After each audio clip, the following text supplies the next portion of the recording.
What was the catalyst? Because you said that, like myself, for a long time, you didn't think that you could learn. There was something that was a catalyst to where you realized you could. What was that? It was you. It was me. It was you. How was that me? A lot of it has to do with you. Going to your seminars, my wife, my wife got in communication with you somehow. I forget how, but I think so. I forget how this all worked out. But anyway, we ended up with some tapes, some of your old tapes. I think they're cassette tape or VHS tapes rather. And I watched a lot of those videos, and I started to learn and absorb some of that. But then, like for my birthday or something, she got me a seminar to go to Westside Barbell. I went to Westside Barbell, the old place with where Louis tried to paint the front window black, but it turned purple because the sunlight would come through. So you're like, why does this badass place have a purple window in it? And one day was in a classroom, and another day was at Westside Barbell, where you taught us like how to squat. You taught us a lot of the methods. And I was confused by even a lot of the West Side stuff, because Louis, his message is great. He has a lot of amazing information, and I don't really think he's that confusing, but he says different stuff all the time. Mm-hmm. But it's because he's getting asked different questions, and he probably has different beliefs at different times, depending on what year you ask him, right? Yes. He might say 35% in one article, and what hour 50%. Mm-hmm. And I mean, I don't know how many times he said different percentages and stuff. So I was like, man, I can't make any sense of any of this. But when you started writing, and when I read the Periodization Bible Part 1 and Part 2, and when these are like, I haven't read a lot of stuff. So you got to think Periodization Bible Part 1 and Part 2 is a lot of reading for me because I have, out of all the pages of stuff I've ever read, that probably represents like 80% of anything I've ever read, because I have not read a lot of stuff in my life.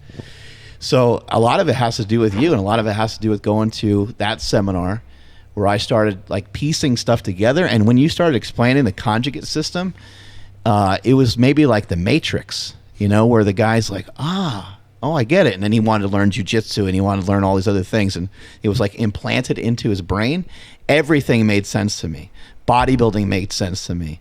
Strongman made sense to me. All the powerlifters I've seen in the past, all that stuff made sense to me. It was like, it really opened up my eyes, and I was like, holy shit. And then from there, I became completely obsessed with it.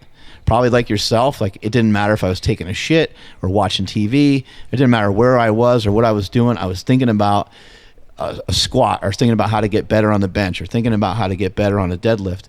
And even just like something as funny as getting up off the toilet, I didn't do that slowly either.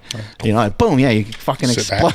Yeah, back. Yeah, you sit back. Yeah, you rehearse it all because you want to practice it all the time. And so I just became, Louis Simmons. Like obviously he was a huge like idol of mine, a role model to me, a mentor to me in a lot of ways.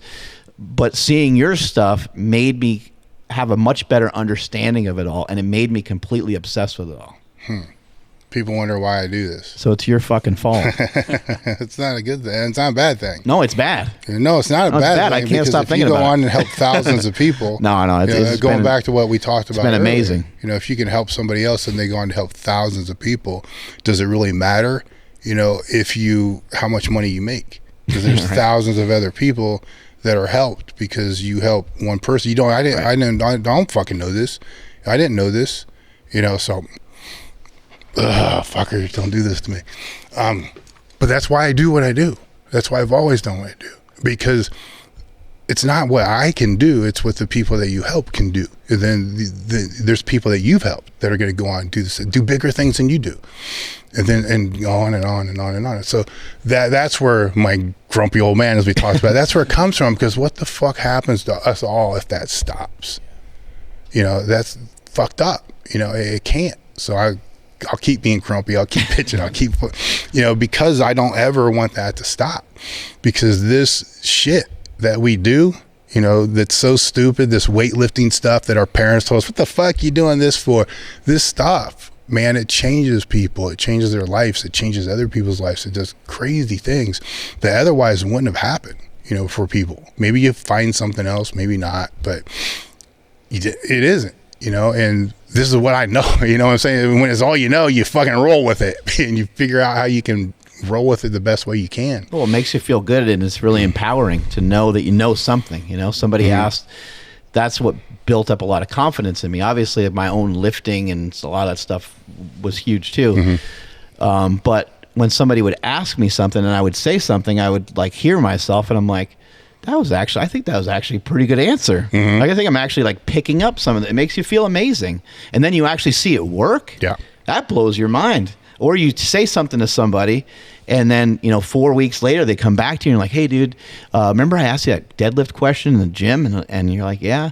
Like, my back doesn't hurt at all anymore. And I'm like, I don't remember even what remind me of what I said. Yeah. What the hell did I say? And that becomes really empowering. Then other people ask you stuff, and then now you think that you know something, which can be healthy. It can also be it can also be dangerous because you have a lot more to learn. Yeah. That's where I think Louis was onto something when he's teaching us, not to lift but to coach.